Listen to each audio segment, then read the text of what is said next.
वजीर आजम का army chief general Asim Munir को फोन, ईद उल अजहा की मुबारकबाद दी। Chairman joint chief of staff committee general Sahir Shamshad Mirza को भी फोन पर ईद की मुबारकबाद दी। नेवल चीफ और एयर चीफ को भी ईद की मुबारक का फोन। कहा, पूरी कौम सरहदों पर वतन की हिफाजत पर मामूर जवानों को खिराज तहसीन पेश करती है।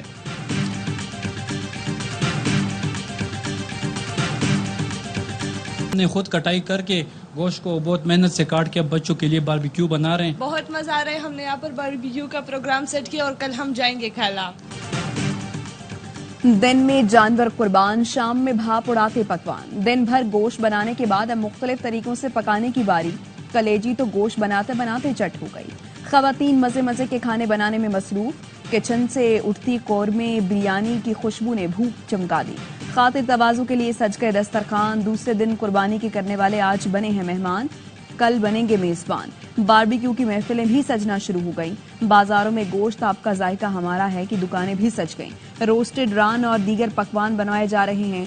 मजे मजे के पकवान खाने के बाद कोयटा वाले मारूफ आइसक्रीम शीरियख खाने पहुंच गए। इत्तेहाद है ना सलाहियत, जब से आया हूं देख रहा हूं टीम एक नहीं। वर्ल्ड कप में मायूस कुन कारकर्दगी। टीम मीटिंग में हेड कोच गैरी कार्सन फट पड़े। कहा, जो स्किल्स और फिटनेस बेहतर करेगा वही टीम में रहेगा। कोई खिलाड़ी किसी को सपोर्ट नहीं करता, सब अलग अलग हैं। हमारा फिटनेस लेवल मयारी नहीं, हम स्किल्स लेवल में दुनिया से बहुत पीछे हैं। इतनी क्रिकेट खेलने के बावजूद खेल से आगाही नहीं। दुनिया का मुकाबला करना है तो स्किल्स और फिटनेस को बेहतर करना होगा। क्रिकेट खेलने के बावजूद खेल से आगाही नहीं। दुनिया का मुकाबला करना है तो स्किल्स और फिटनेस को बेहतर करना होगा।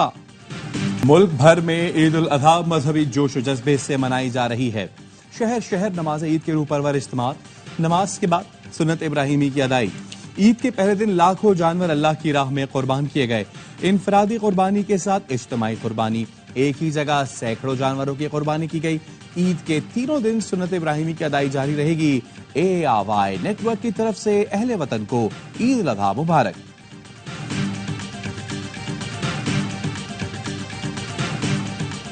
Army chief general Syed Asim Munir का LOC के हाजी पीर सेक्टर का दौरा। अगले मोर्चों पर जवानों के साथ ईद मनाई। आर्मी चीफ ने जवानों के बुलंद अज़्म और हौसले को सराहा। आर्मी चीफ का कहना था, सियासी मकासद के लिए भारत के फॉल्स फ्लैग ऑपरेशन मामूल बनते जा रहे हैं। पाकिस्तान खित्ते में अमन इस्तेहकाम का हामी है। किसी भी जारहियत का मुंह तोड़ जवाब दिया जाएगा। कश्मीरियों पर भारतीय जबर की मजम्मत। कश्मीरियों को अक़वाम मुत्तहिदा की करारदादों के मुताबिक हक़ खुद इरादियत मिलना चाहिए। खाना और पसीने, गर्मी और किचन में सारा दिन गुजर जाना है आज का। थर्ड डे हमें मौका मिलेगा अपने वालिदैन के घर जाने का, फिर हमारे मियाँ साहब जाएंगे, फिर हमारी भी चलो थोड़ी खातर तवाज़ा होगी। यहाँ पे तो हम नहीं करनी है पहले 2 दिन। सबका एक एक है, सबने एक जगह पे हाजिरी देनी है। मेरी 2 है, मैंने 2 जगह पे देनी है, फिर मेरा तो जरा टफ है। बादशाही मस्जिद लाहौर में खवातीन की भी नमाज ईद में शिरकत। कहा, ईद का दिन भी बावर्ची खाने में ही गुजर जाएगा। मैके तीसरे रोज ही जा सकेंगे। जिनके 2 ससुराल, उनका ईद पर बुरा हाल। एक शख्स अपनी 2 बीवियों के साथ ईद की नमाज पढ़ने आया। कहा, डबल बेगमात वाले शौहरों की जिम्मेदारी भी डबल। 2 ससुरालों में गोश्त पहुंचाते हुए ईद गुजर जाएगी। महंगाई के असरात, जानवरों की इज्तिमाई कुर्बानी का रुझान। मुल्तान में एक जगह 500 जानवरों की इज्तिमाई कुर्बानी की गई। कोयटा में 500 से ज्यादा जानवरों की इज्तिमाई कुर्बानी की गई। लाहौर और कराची में भी बड़े पैमाने पर इज्तिमाई कुर्बानी। सिंध के गवर्नर हाउस में गोश्त तकसीम, लोगों की कतारें लग गईं।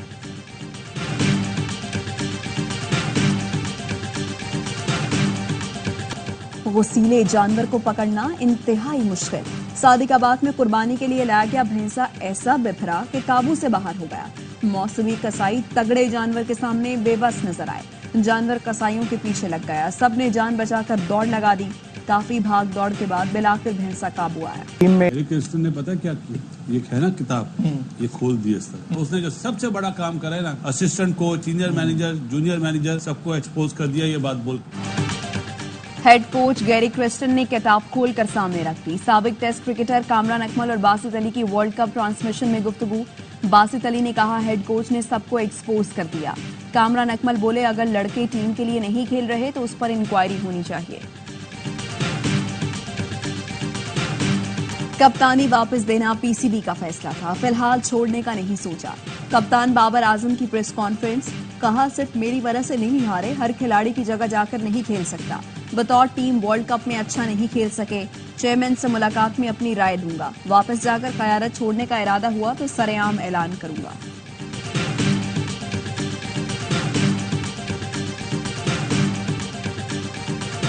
सामने बैठा था मेरे और वो मेरा ना था। Spinner Abrar Ahmed Ireland, England और अमेरिका तीनों जगह कप्तान बाबर आजम के रफीक थे। खाने पे साथ जाते, इकट्ठे घूमते फिरते, लेकिन दोस्ती मैदान के बाहर तक ही रही। उनका कोई मैच ना खेलना भी मिस्ट्री बन गया। वजीर आजम शहबाज शरीफ का सदर आसिफ अली जरदारी को फोन, ईद उल अजहा की मुबारकबाद और नेक ख्वाहिशात का तबादला। मुल्क की मजमूई और सियासी सूरत हाल पर भी गुफ्तगू। वजीर आजम ने बिलावल भुट्टो को भी फोन करके ईद की मुबारकबाद दी। बिलावल भुट्टो ने ईद के बाद वजीर आजम हाउस पे मुलाकात की दावत कबूल कर ली। शहबाज शरीफ का एमकेएम रहनुमा खालिद मकबूल सिद्दीकी से भी राब्ता। गवर्नर सिंध को भी टेलीफोन करके ईद की मुबारकबाद दी। कुर्बानी का गोश्त और राशन बैग की तकसीम पर हौसला अफजाई की। वजीर आजम ने कुवैत, कजाकिस्तान और मलेशिया के सरबराहान मुमलिकत को फोन करके ईद की मुबारकबाद दी।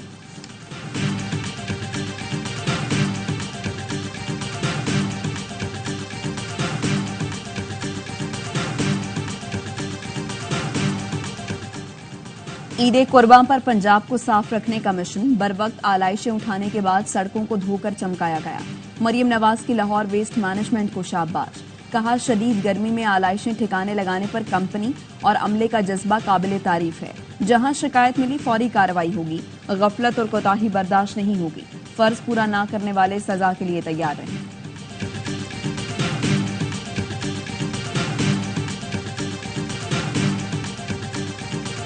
डेली जैसे ही कुर्बानी का अमल ख़त्म होगा, आलाइशों को उठा लिया जाएगा। उन तमाम जगहों पर जो चूना है, लाइमस्टोन पाउडर है, उसका छिड़काव भी किया जाएगा। बड़ी ईद पर बड़ी सफाई, कराची को आलाइशों से पाक करने पर शहरी हुकूमत की मशीनरी सड़कों पर निकल आई। मरकजी शाहराहों से तो आलाइशें उठाई जा रही, लेकिन गली मोहल्लों में गंदगी मौजूद है। कुछ शहरी मुतमईन तो कुछ सफाई के इंतजाम को नाकाफी करार दे रहे हैं। मेयर कराची मुर्तज़ा वहाब ने यकीन दिलाया कि शहरी 3 दिन तक कुर्बानी करते रहें, आलाइशें फौरी उठाई जाएंगी। आलाइशें जगह जगह फेंकने वालों को रोकने के लिए दफा 144 नाफिस, 99 कलेक्शन पॉइंट्स पर पुलिस भी तैनात।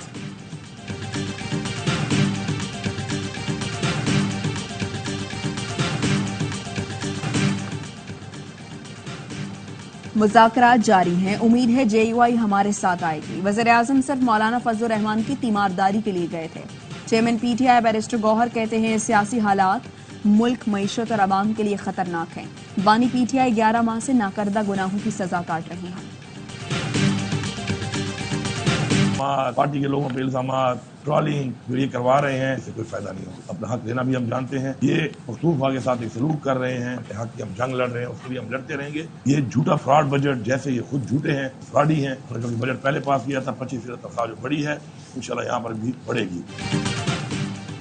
बानी PTI को नजरिए से हटाने और लंबे अरसे तक जेल में रखने के लिए केसेस आहिस्ता चलाए जा रहे हैं। वजीर आला खैबर पख्तूनख्वा अली अमीन गंडापुर कहते हैं अदलिया से अपील है केसेस का जल्द मेरिट पर फैसला किया जाए। कोई समझता है बानी PTI की मकबूलियत कम हुई तो ये उनकी भूल है। वफाकी हुकूमत का फ्रॉड और कौम के साथ मजाक है। खैबर पख्तूनख्वा से नारवा सलूक हो रहा है। पार्टी के एतराज़ात 100% दुरुस्त हैं। तजवीज़ की सूरत में बजट फिगर जो हैं वो पार्लियामेंट के सामने पेश कर दी गई हैं। अगर मुशावरत में कहीं कमी रह गई है तो अब साइड लाइन के ऊपर मुशावरत भी होगी और पार्लियामेंट के अंदर जो है वो बहस भी होगी। वज़ीर आज़म के सियासी मुशीर राना सनाउल्लाह ने पीपल्स पार्टी के एतराज़ात को दुरुस्त करार दे दिया। कहते हैं बजट पर पार्लियामेंट में बहस होगी, पीपल्स पार्टी के इत्मीनान के बाद बजट तजावीज़ मंजूर करेंगे। गवर्नर पंजाब सरदार सलीम हैदर कहते हैं वज़ीर आज़म से मुलाकात मुस्बत रही, विफाक में पीपल्स पार्टी के तहफ़्फ़ुज़ात तकरीबन दूर हो चुके हैं। ऐसा लगता है कि हुकूमतों ने फैसला कर लिया है कि मुसलसल इस साल भी आवाम की कुर्बानी नहीं है। बिजली और गैस की लोड शेडिंग करके उनकी ज़िंदगियों को हसीरन बनाना है। 78 सालों से गरीब आवाम, मिडिल क्लास नाइंसाफ़ी और जुल्म को सह रहे हैं। वफाक और सिंध हुकूमत ने बजट में कोई रिलीफ नहीं दिया। तनख्वाहदार तबके पर टैक्स बढ़ा दिया। MKM रहनुमा फारूक सत्तार का कहना था अब भी आवाम को कुर्बानी का बकरा बनाया गया है। सिंध के सीनियर वजीर शजील मेमन कहते हैं MKM सियासी बयानात देकर जिंदा रहना चाहती है। बजट पर पीपल्स पार्टी वफाक हुकूमत से अपने तहफ़्फ़ुज़ात शेयर कर रही है। दावे हुकूमत करती थी बजट में रिलीफ देने के, वो दावे भी अधूरे रह गए। ये अवाम दोस्त बजट कम और IMF दोस्त बजट जो है ज्यादा नजर आ रहा है। बजट अवाम दोस्त नहीं IMF का है, बजट ने मायूस किया। डिप्टी पार्लिमानी लीडर सुन्नी इत्तेहाद काउंसिल जैन कुरैशी कहते हैं 9 मई के केसेस बनाकर शाह महमूद को पाबंदे सलासल रखा गया है। साइफर केस इंतकामी कार्रवाई थी, अल्लाह ने बाइज्जत बरी किया, हमने कभी मुज़ाकरात से इनकार नहीं किया। वतन पर जान निछावर करने वाले जवानों के घर ईद यादें लेकर आती है। सेकंड लेफ्टिनेंट अब्दुल मन्नान ने कहा, वालिद जब शहीद हुए तो 15 साल का था। शहीद हवलदार मोहम्मद अफजल की अहलिया ने कहा, पाक फौज ने हमें कभी तन्हा नहीं छोड़ा। सूबेदार मोहम्मद शहीद की बेटी कहती हैं, पाक फौज की बदौलत में डॉक्टर बन रही हूँ। हवलदार बिलाल शहीद की बेटी कहती हैं, वालिद की शहादत के वक्त में सिर्फ 3 साल की थी, पाक फौज का हिस्सा बनकर वालिद का ख्वाब पूरा करूंगी।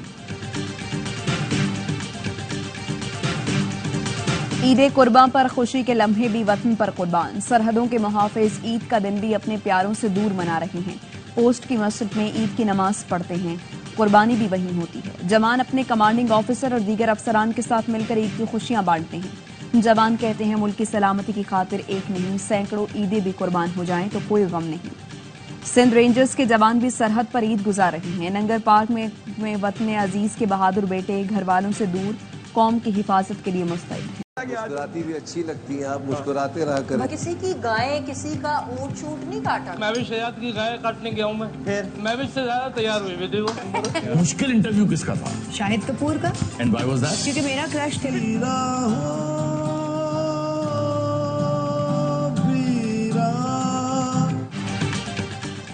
बड़ी ईद के तीनों दिन ARY न्यूज की खुसूसी नशरियात। बाखबर सवेरा में मेहमान बने MQM रहनुमा फारूक सत्तार और गुलकार सलीम जावेद। प्रोग्राम होशियारिया में फिल्म उम्र यार की कास्ट की शिरकत। ईद का लुत्फ दोबारा, गवर्नर सिंध बताएंगे बेगम को खुश रखने के तरीके। सियासी शोज के मेजबानों की खुशखबरियां। ईद के तीनों दिन देखिए मजे मजे के प्रोग्राम सिर्फ ARY न्यूज पर। दुनिया भर में ईद का जश्न, गजा में मौत के साए। इस्राएली फौज के हमलों में मजीद 5 बच्चे शहीद। फलस्तीनियों ने तबाह की गई मसाजिद में नमाज ईद पढ़ी। इस्राएली फोर्सेस ने नमाजियों पर हमला भी किया। गजा में शहादतों की तादाद 37,300 से ज्यादा हो चुकी। पाकिस्तानी खिलाड़ियों ने लॉर्डर हिल में ईद मनाई। क्रिकेटर्स ने ईद की नमाज होटल में अदा की। इमामत मोहम्मद रिजवान ने कराई। नमाज के बाद खिलाड़ियों ने एक दूसरे को गले लगाकर ईद की मुबारकबाद दी। क्रिकेटर्स आज रात वतन वापसी का सफर शुरू करेंगे। बाबर आजम समेत 6 खिलाड़ी चंद रोज अमेरिका में ही कयाम करेंगे। बांग्लादेश की टीम नेपाल को हराकर T20 वर्ल्ड कप के सुपर 8 मरहले में जगह बनाने वाली आखिरी टीम बन गई। मेगा इवेंट के सुपर 8 लाइनअप मुकम्मल। Bharat, America, Australia, England, Afghanistan, West Indies और जनूबी अफ्रीका अगले राउंड में रसाई पाने वाली टीमों में शामिल। साबिक चैंपियन पाकिस्तान और श्रीलंका समेत न्यूजीलैंड की टीम पहले ही राउंड से बाहर हो गई। टूर्नामेंट का सुपर 8 मरहला बुध से शुरू होगा। गुज़िश्ता इवेंट की फाइनलिस्ट इंग्लैंड का यूरो कप में फातिहाना आगाज। सर्बिया को सनसनीखेज मुकाबले में 1-0 से शिकस्त दे दी। मैच का वाहिद गोल बेलिंगम ने 13वें मिनट में किया। पाकिस्तानी कोपैमा समर खान ने यूरोप की सबसे बुलंद माउंट एल्ब्रस सर कर ली। समर खान स्नोबोर्ड पर नीचे उतरी। माउंट एल्ब्रस की ऊंचाई 5,642 मीटर है। समर खान का यूरोप की सबसे ऊंची पहाड़ी पर पाकिस्तान का परचम लहराने पर मुसर्रत का इजहार। और मारूफ अदाकार, सदाकार और कंपेयर तारिक अजीज के मद्दाह आज उनकी 4थी बरसी मना रहे हैं। हम्मा जहज शख्सियत के मालिक तारिक अजीज को सदारती तमगा बराए हुस्न कारकर्दगी से भी नवाजा गया।